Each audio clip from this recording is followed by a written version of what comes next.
પ્રભુમાં પ્રિય વાલાઓ, ફરી એકવાર પ્રભુ ઈસુ ખ્રિસ્તના પવિત્ર વિજયવંત આશીર્વાદિત નામમાં આજના સુંદર સવારની આપ સર્વને પ્રેમી સલામ પાઠવું છું.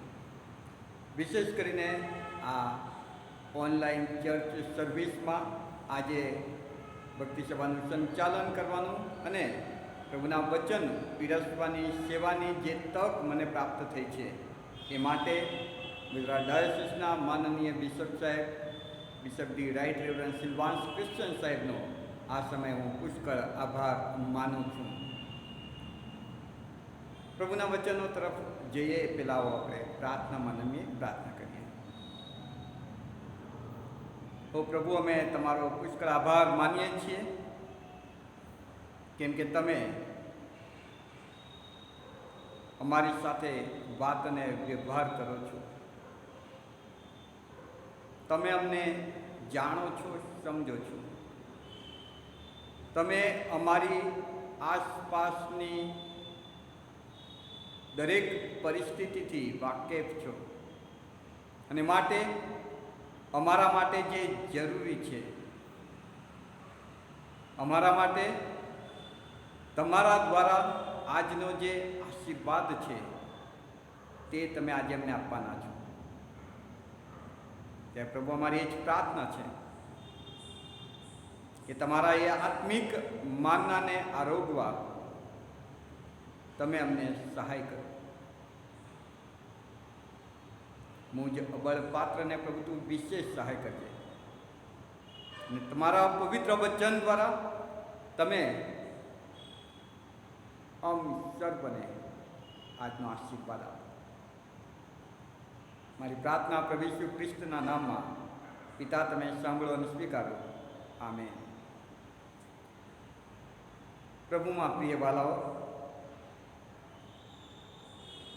ફરી એકવાર પ્રભુ ઈસુ ખ્રિસ્તના જીવંત નામમાં આપ સર્વને સલામ પાઠવું છું. પ્રભુ ઈસુ ખ્રિસ્ત જ્યારે આ પૃથ્વી પર હતા ત્યારે આપણે જાણીએ છીએ તે પ્રમાણે તેમણે પ્રથમ 12 શિષ્યોની પસંદગી કરી હતી અને એમના આ પૃથ્વી પરના જીવનકાળ દરમિયાન એમણે જે સેવાઓ કરી એ દરેક સમય સંજોગોમાં આ 12 શિષ્યોને પ્રભુ ઈસુએ પોતાની સાથે રાખ્યા હતા.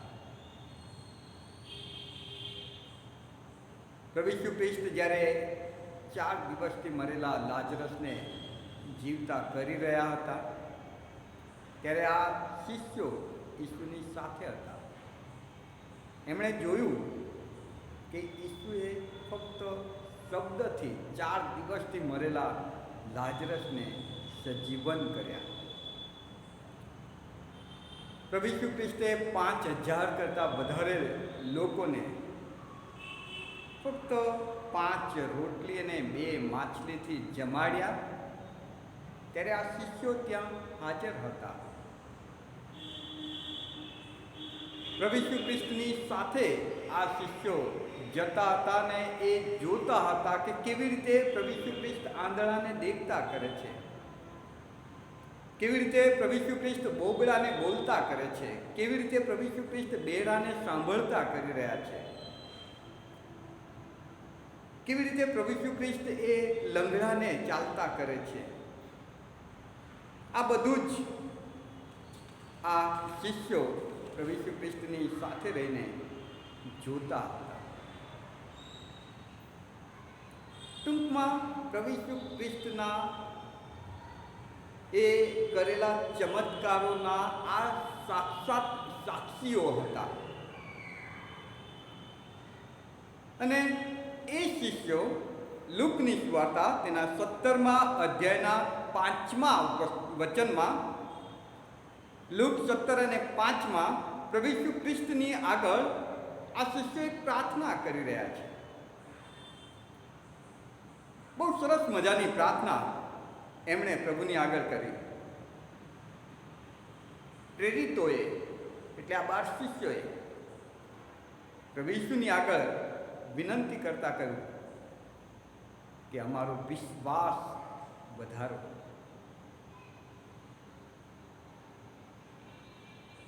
આપણને એમ થાય કે અરે પ્રેરિતો, તમે તો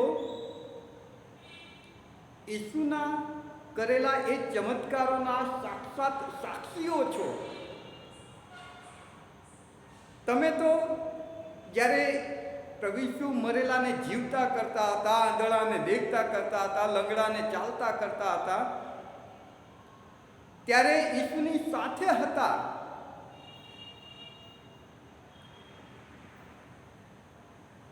તમારે શું જરૂર પડી આવી પ્રાર્થના કરવાની? તમારે કેમ આવી પ્રાર્થના કરવી પડી? પ્રભુમાં પ્રિય વાલાઓ, પ્રભુ ઈસુ ખ્રિસ્તની સાથે એ શિષ્યો હતા. બધું જ પ્રભુએ કરેલા ચમત્કારોના એ સાક્ષી હોવા છતાં પણ એમણે આ પ્રાર્થના કરી કે હે પ્રભુ, અમારો વિશ્વાસ વધારો. અને એ એટલા માટે એમણે કરી કેમ કે જાણી ગયા હતા કે જે રીતે ઈસુ કામ કરે છે એ રીતે અમે નથી કરી શકતા. જે રીતે પ્રભુ ઈસુની આગળ દુષ્ટ આત્માઓ પોતાના ઘૂંટણ ટેકવી દેતા હતા, અમે એ નથી કરી શકતા. જે રીતે ઈસુ ચમત્કાર કરતા હતા, અમે એ નથી કરી શકતા. માટે શિષ્યો, પ્રેરિતોને એ વાત સમજાઈ ગઈ કે અમારામાં ક્યાં નખ છે. અને જાણે કે પ્રભુ ઈસુની આગળ ઘૂંટણે પડી ગયા કે પ્રભુ, અમને સમજાઈ ગયું કે તું જે રીતે કરે છે એવું અમે કેમ નથી કરી શકતા, કેમ કે અમારો વિશ્વાસ થોડોક નબળો છે. અમે તમને વિનંતી કરીએ છીએ કે અમારો વિશ્વાસ વધારો. કેટલી સરસ મજાની પ્રાર્થના છે ને! ખરેખર તો આપણી પણ દરરોજની આ પ્રાર્થના હોવી જોઈએ કે હે પ્રભુ, મારો વિશ્વાસ વધાર. શિષ્યની આ કેટલી સરસ પ્રાર્થના છે. પ્રાર્થના તો આપણે પણ કરીએ છીએ, પણ આપણી પ્રાર્થના આ લોકો કરતાં, આ શિષ્યોની જે પ્રાર્થના છે એના કરતાં થોડીક જુદી છે. આપણે પ્રભુ પાસે જ્યારે માંગીએ છીએ ત્યારે શું માંગીએ છીએ કે હે પ્રભુ, મારો પગાર વધાર. હે પ્રભુ, મારી પાસે એક માળનું ઘર છે, બીજો માળ વધાર. હે પ્રભુ, મારી પાસે 2 પૈડાની ગાડી છે, બીજા 2 પૈડા વધારે એટલે 4 વ્હીલર મળે.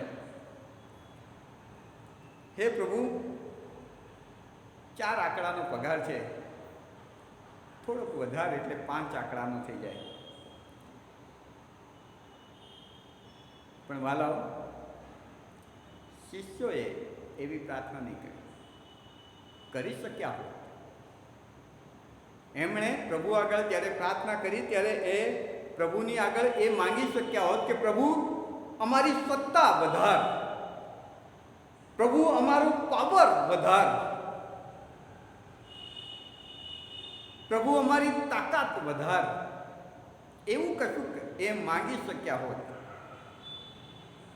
પણ પ્રભુનો આભાર, એમણે આપણને બહુ સરસ નમૂનો આપ્યો છે.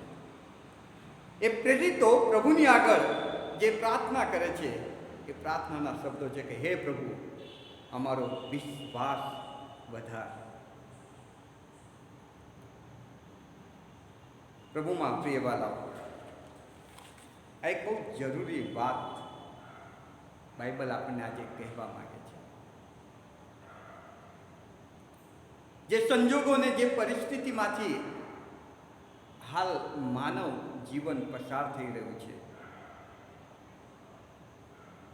ત્યાં આ પ્રાર્થના એની તાકાત બની શકે છે. શિષ્યોની આ પ્રાર્થના હતી કે હે પ્રભુ, અમારો વિશ્વાસ વધાર. ફક્ત શિષ્યોની જ નહીં,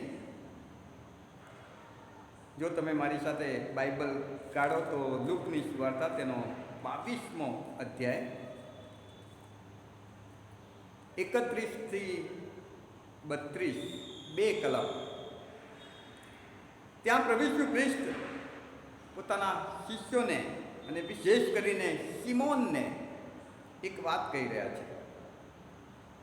સિમોન, સિમોન, જો શેતાને ઘઉંની પેઠે ચાળવા સારું તમને કબજે લેવા માંગ્યા, પણ મેં તારે સારું વિનંતી કરી કે તારો વિશ્વાસ ખૂટે નહીં.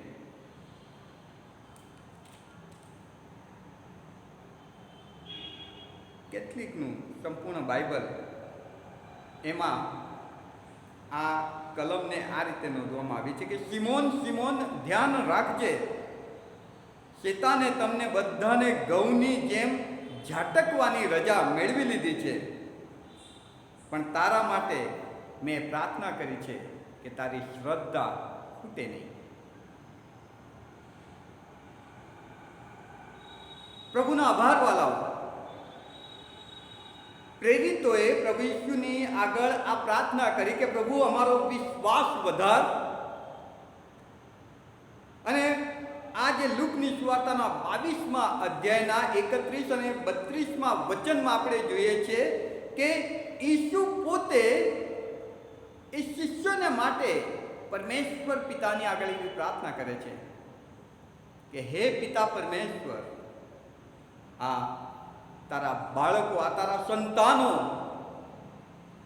આ પ્રેરિતોનો વિશ્વાસ ડગી ન જાય. કેમ કે શેતાને આ પ્રેરિતોને, અને વિશેષ કરીને હે સિમોન, તમને જેમ ઘઉંને ઝાટકવામાં આવે છે એવું ઝાટકવા માટેની પરવાનગી મેળવી લીધી છે. ઘઉંને ઝૂંપડામાં આમ ઝાટકવામાં આવે છે એ ગામડાનું એક ચિત્ર છે. પહેલાંના જમાનામાં ઘઉંને સાફ કરવાની આ રીત હતી. ઘઉં અને ભૂસું બે ભેગું હોય,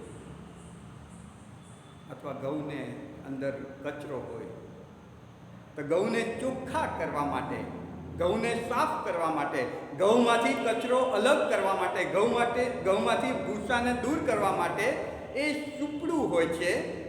અને સૂપડામાં એ ઘઉંને ભરીને એને ઝાટકવામાં આવે છે.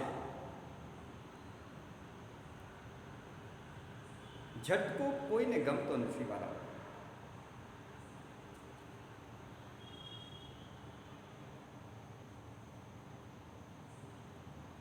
શેતાન જાત જાતના ઝટકાઓ મારે છે. ઘણી બધી વખત બિઝનેસમાં ઝટકો વાગ્યો છે. ઘણી બધી વખત અભ્યાસમાં બહુ મહેનત કરી, બહુ પ્રાર્થનાઓ સાથે આગળ વધવાનો પ્રયત્ન કર્યો, પણ પરિણામે એવો ઝટકો માર્યો કે શ્રદ્ધા ડગમગી ગઈ. ઘણી બધી વખત જીવન સ્મૂથલી ચાલી રહ્યું હતું અને અચાનક એવી માંદગી આવી અને માંદગી રૂપી એવો ઝટકો લાગ્યો કે વિશ્વાસ ડગી ગયો. પ્રભુમાં પ્રિય વાલાઓ, ઘણી બધી વખત સગા સંબંધીઓ દ્વારા ઝટકાઓ લાગે છે. ઘઉંને સૂપડામાં ઉછાળવામાં આવે છે સાફ કરવા માટે.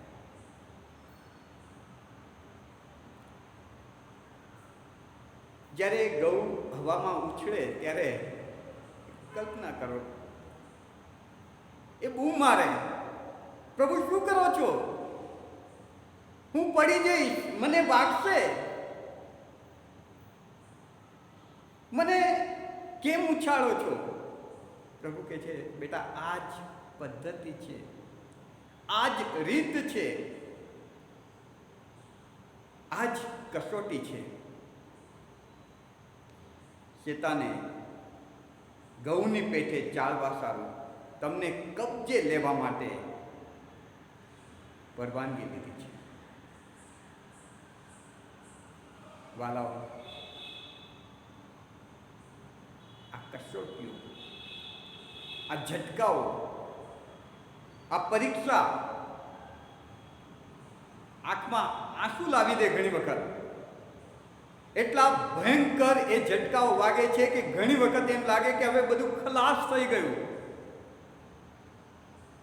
ફરિયાદ અંદરથી ઉઠે.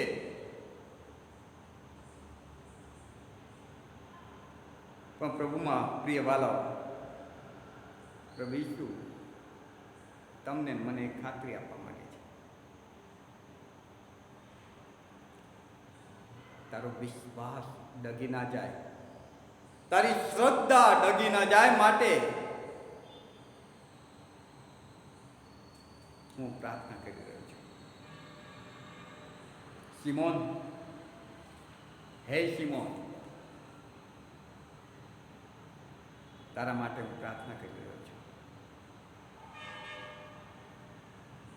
શૈતાન તારા પર મુશ્કેલી લાવવા, જાત જાતના પરીક્ષણો લાવવા, તને ચાળવા માટે પોતાની બધી તાકાત લગાવી દીધી છે. ચારે બાજુથી તને ઝટકાઓ લાગી રહ્યા છે. ચારે બાજુથી તને નિરાશા પ્રાપ્ત થાય એવા સંજોગોમાં તું આવી પડ્યો છે. પણ સિમોન, હે સિમોન, તારી શ્રદ્ધા ડગી ના જાય માટે હું પ્રાર્થના કરી રહ્યો છું. એવું પ્રભુ ઈસુ ખ્રિસ્ત એને કહે છે. મારા માટે કોઈ પાલક સાહેબ પ્રાર્થના કરાવે, કોઈ મિશનરી સાહેબ પ્રાર્થના કરાવે, કે પ્રભુના કોઈક સેવક પ્રાર્થના કરાવે, અથવા પ્રભુ ઈસુ ખ્રિસ્તના 12 શિષ્યોમાંનો કોઈક શિષ્ય પ્રાર્થના કરાવે છે, તો કદાચ એમની પ્રાર્થનામાં ક્યાંક કોઈ કસર હોઈ શકે.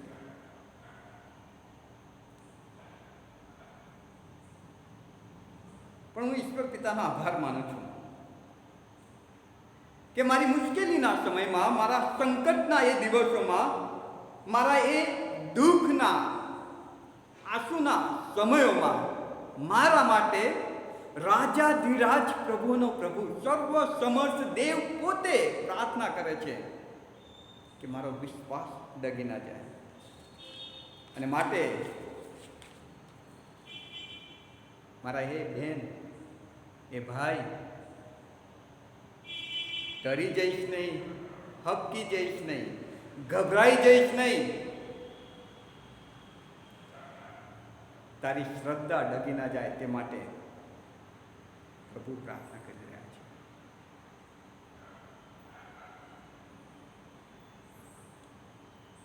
થોડાક સમયમાં આ સમય બદલાઈ જશે.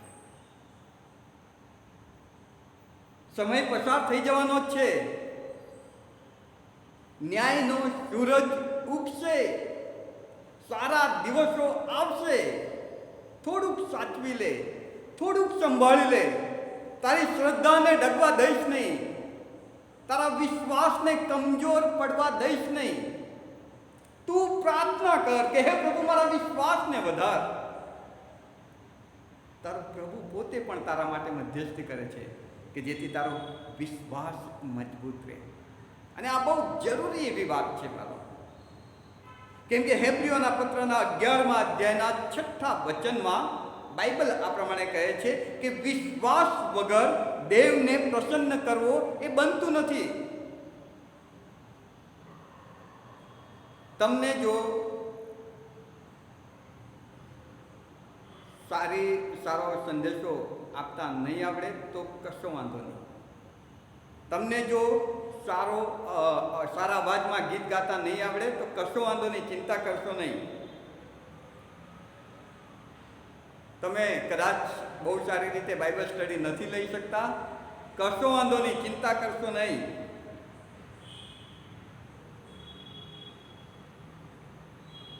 એ બધું નહીં હોય તો ચાલશે.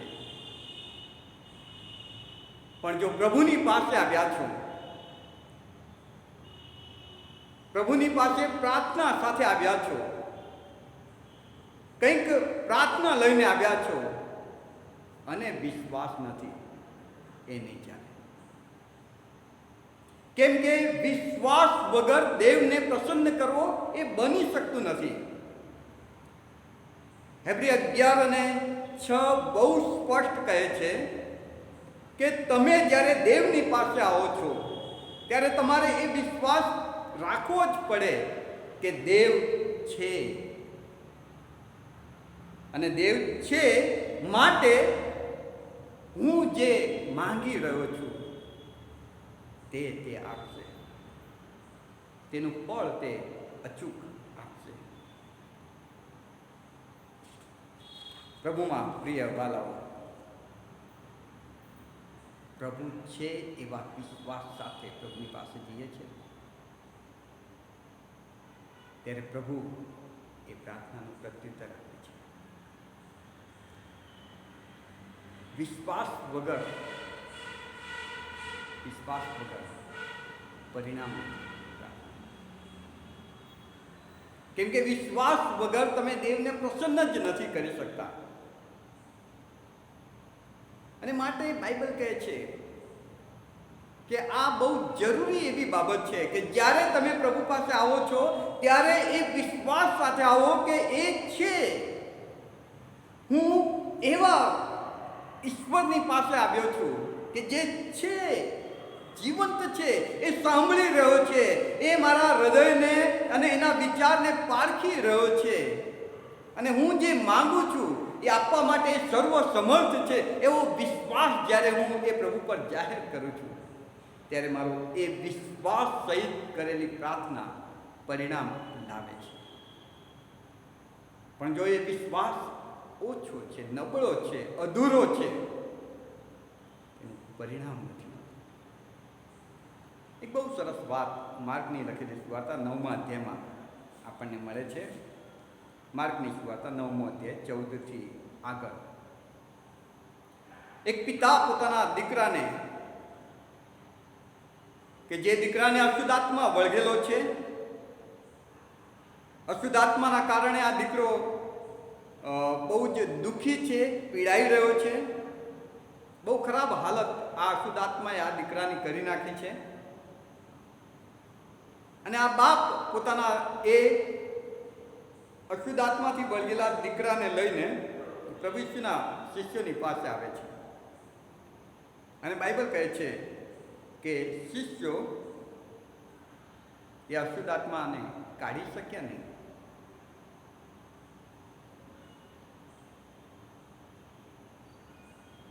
પછી બાપની નજર સામેથી આવતા એ ઈસુ ખ્રિસ્ત ઉપર પડે છે. બાપ પોતાના દીકરાને લઈને પ્રભુ ઈસુ ખ્રિસ્તની પાસે જાય છે, દોડ્યા, પ્રભુ ઈસુના પગે પડ્યા અને કહેવા લાગ્યા કે મારા દીકરાને અશુદ્ધાત્મા વળગેલો છે, એ બહુ મુશ્કેલીમાં છે, એ સંકટમાં છે, એ રીબાઈ રહ્યો છે, એ ઘાયલ થયેલો છે, એ દુઃખી છે, એને શૈતાને પકડ્યો છે. શૈતાન મારા દીકરાનો નાશ કરવા ઈચ્છે છે. ઘણી વખત શૈતાન મારા દીકરાને અગ્નિમાં પાડી નાખે છે, ઘણી વખત શૈતાન મારા દીકરાને પાણીમાં પાડી નાખે છે. કયો દિવસ મારા દીકરા માટે આખરી દિવસ હશે એ બીકમાં હું દિવસ ગુજારું છું. આ પિતા શૈતાને કરેલા ઝટકાઓથી ઘાયલ થયા છે, હતાશ છે, દુઃખી છે. પ્રભુ ઈસુ ખ્રિસ્તની પાસે આવે છે. પ્રભુ ઈસુ ખ્રિસ્તને કલમ 22 જો આપણે જોઈએ તો ત્યાં પ્રભુ ઈસુ ખ્રિસ્તને વિનંતી કરે છે કે હે પ્રભુ, મારા દીકરાની બહુ કરુણ હાલત છે, એને શેતાને એ રીતે પોતાના કબજામાં લઈ લીધો છે કે એ રોજ રોજ મરતો જાય છે, તબાતો જાય છે. એની આ હાલતના કારણે હું રોજ રોજ મરતો જાઉં છું, તબાતો જાઉં છું. એની આ હાલત મારાથી જોવાતી નથી. શેતાને અમારા કુટુંબને એવો ઝટકો માર્યો છે કે અમે બહુ જ દુઃખી થઈ ગયા છીએ. આ બાપ પોતાના દીકરાને લઈને પ્રભુ ઈસુની પાસે આવ્યા અને એક નિરાશ થયેલો વ્યક્તિ, એક ઘાયલ થયેલો પિતા, એક દુઃખી પિતા પ્રભુ ઈસુની આગળ પ્રાર્થના કરે છે કે હે પ્રભુ, જે દુઃખ, જે મુશ્કેલી, જે સંજોગોમાંથી અમે પસાર થઈ રહ્યા છે, કોઈ આશા દેખાતી નથી. અમે તો આ અમારા દીકરાને લઈને તમારા શિષ્યોની પાસે પણ ગયા, પણ ત્યાં પણ અમને નિરાશા મળી છે. જો તું કંઈક કરી શકે તો કર. હે પ્રભુ ઈસુ, જો તમે કંઈક કરી શકો તો કરો.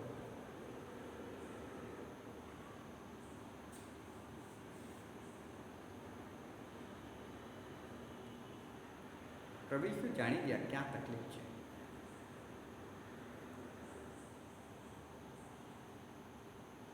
પ્રભુ ઈસુએ 23મી કલમ તમે જુઓ, ત્યાં એમ લખવામાં આવ્યું છે કે ઈસુએ કહ્યું કે પિતાની સામે જોઈને ઈસુએ કહ્યું, જો તું કંઈક કરી શકે તો.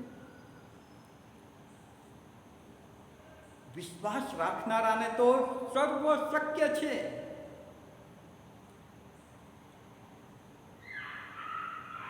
પ્રભુ ઈસુ એ પિતાને એમ કહેવા માંગતા હતા કે તું સર્વ સમર્થ એવા પરમેશ્વરની પાસે આવ્યો છે, તો તને એ વિશ્વાસ હોવો જોઈએ કે આ ઈશ્વર મારા દીકરાને સાજો કરશે.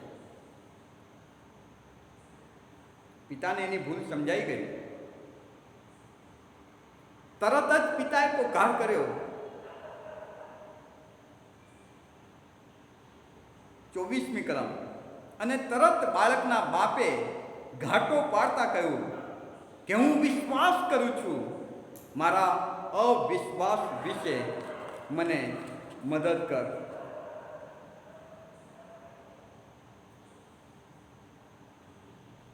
પ્રભુમાં પ્રિયવાળા,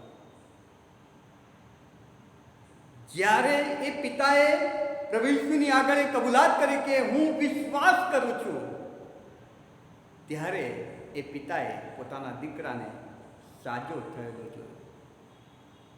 એ ચમત્કાર એ અનુભવી શક્યો.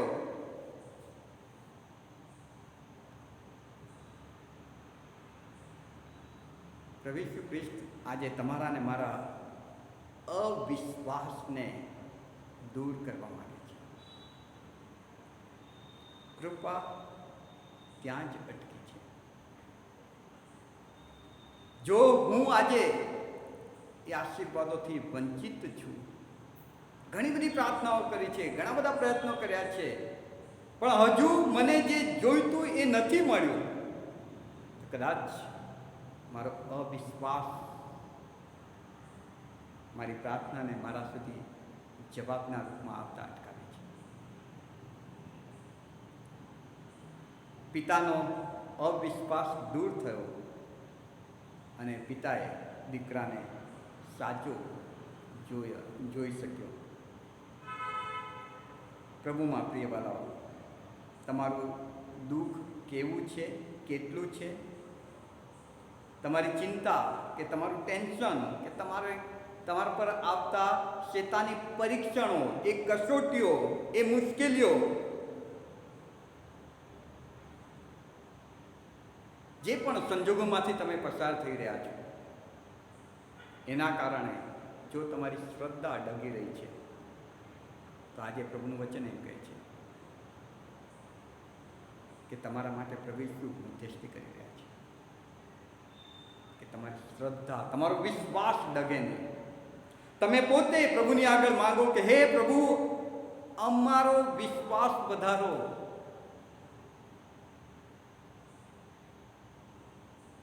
'જો વિશ્વાસ હશે તો પરિણામ હશે. વિશ્વાસ વિશે ઘણી બધી વાતો આપણે સાંભળી છે ને બાઇબલ એ બાબતે આપણને ઘણી બધી વાતો કહે છે. વિશ્વાસનો વિરુદ્ધાર્થી શબ્દ જો આપણે શોધીએ તો કોઈ પણ વ્યક્તિને જો તમે પૂછો તો બહુ ઝડપથી જવાબ આપશે. વિશ્વાસનો વિરુદ્ધાર્થી અવિશ્વાસ. પણ બાઇબલ કહે છે કે ના, વિશ્વાસનો વિરુદ્ધાર્થી અવિશ્વાસ નથી.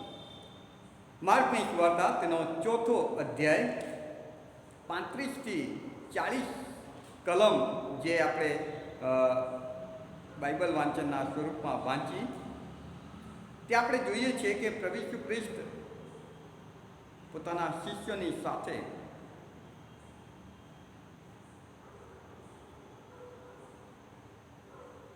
જઈ રહ્યા છે.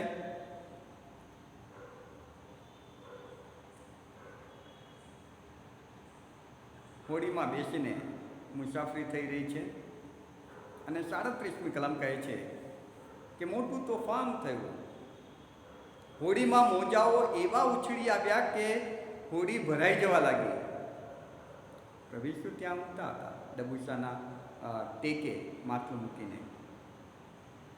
શિષ્યોએ પ્રભુ ઈસુ ખ્રિસ્તને જગાડ્યા. ઉપદેશક, ઉઠો, અમે નાશ પામીએ છીએ. પ્રભુ ઈસુ ખ્રિસ્ત ઉઠ્યા અને 39મી કલમ એમ કહે છે કે એમણે પવનને ધમકાવ્યો, સમુદ્રને કહ્યું કે શાનો રહે, શાંત થા, અને પવન બંધ થયો અને મહા શાંતિ થઈ. અને 40મી કલમ એમ કહે છે, અને તેણે એટલે ઈસુએ તેઓને એટલે શિષ્યોને કહ્યું કે તમે કેમ ભયભીત થયા? તમે કેમ ભયભીત થયા છો? શું તમને હજુએ વિશ્વાસ નથી?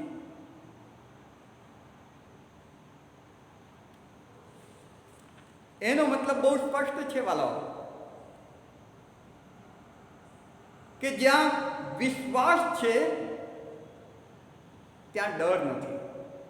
પણ જ્યાં ડર છે, બીક છે, શંકા છે, ભય છે, ત્યાં વિશ્વાસ નથી. કલમ 40માં પ્રભુ ઈસુ પોતાના શિષ્યોને કહે છે, કેમ ભયભીત થયા? એ વિશ્વાસ ક્યાં ગયો? વિશ્વાસ ગયો માટે ડર આવ્યો. જો વિશ્વાસ હોત તો ડર ના હોત. કેમ કે જ્યાં વિશ્વાસ છે ત્યાં ડર નથી. માર્કની લખેલી સુવાર્તા તેનો 5મો અધ્યાય તેની 35મી કલમ જો તમે જુઓ, એક સભાના અધિકારી ની વાત ત્યાં લખવામાં આવી છે. સભાનો અધિકારી પ્રભુ ઈસુને લેવા આવ્યો છે કે મારી દીકરી બીમાર છે, પ્રભુ તમે આવો અને મારી દીકરીને સાજાપણું આપો. પ્રભુ ઈસુ જઈ રહ્યા છે એ સભાના અધિકારીની સાથે એમના ઘરે, અને ત્યાં એવા મેસેજ, એવા સમાચાર આવે છે એ સભાના અધિકારીની પાસે કે તારી દીકરી તો મરી ગઈ છે. હવે ઉપદેશકને તસ્તી શું કરવા દે છે?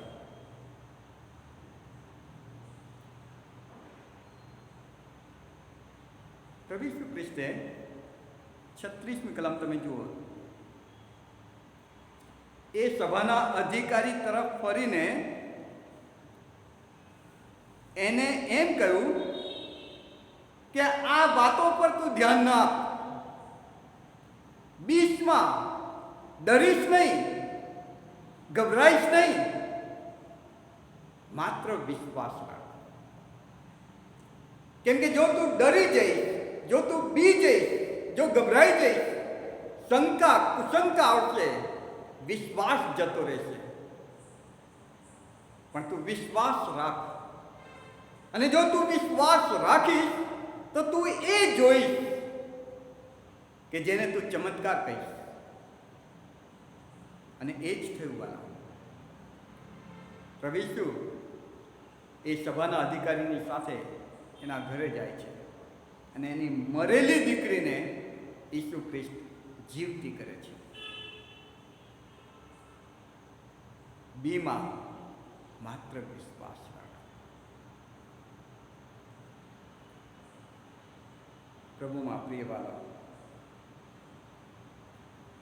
વિશ્વાસ હોય ને તો સિંહના બિલમાં પણ દાનિયલ અડગ ઊભો રહે છે.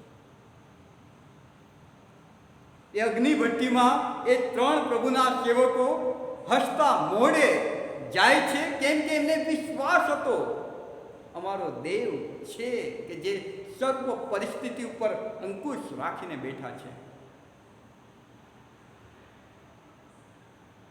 વિશ્વાસ હતો માટે એક નાનો છોકરો, જુવાન લબરમૂછ્યો દાઉદ મોટા રાક્ષસ જેવા ગોલિયાતની સામે જઈને ઊભો રહે છે, કેમ કે એને વિશ્વાસ હતો કે મારો દેવ યહોવા મારી સહાય છે.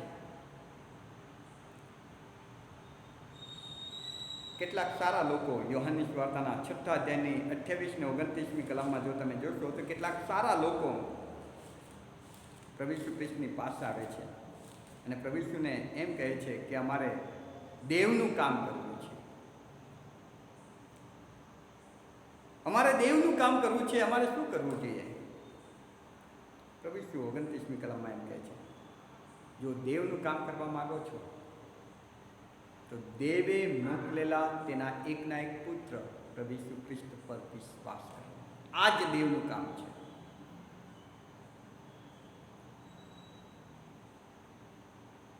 પ્રભુમાં પ્રિય બાળકો, પરમપિતા પરમેશ્વરે મારા ઉદ્ધારને માટે એમના એકના એક પુત્રને આ પૃથ્વી પર મોકલી આપ્યા. એના પર વિશ્વાસ રાખો, એ મારા દેવનું કામ છે. એના પર વિશ્વાસ રાખો, એને તારણહાર તરીકે સ્વીકારવું, એને હું કબૂલ કરું, એ મારા દેવનું કામ છે. મારી પાપી અવસ્થામાં જો કોઈ મને મદદ કરી શકે છે તો એ એકમાત્ર પ્રભુ ઈસુ છે. મારો એવો વિશ્વાસ મને એ પાપની ગુલામીમાંથી આઝાદી અપાવે છે. પ્રભુમાં પ્રિય વાલાઓ, કેવા સંજોગોમાંથી તમે પસાર થઈ રહ્યા છો મને નથી ખબર.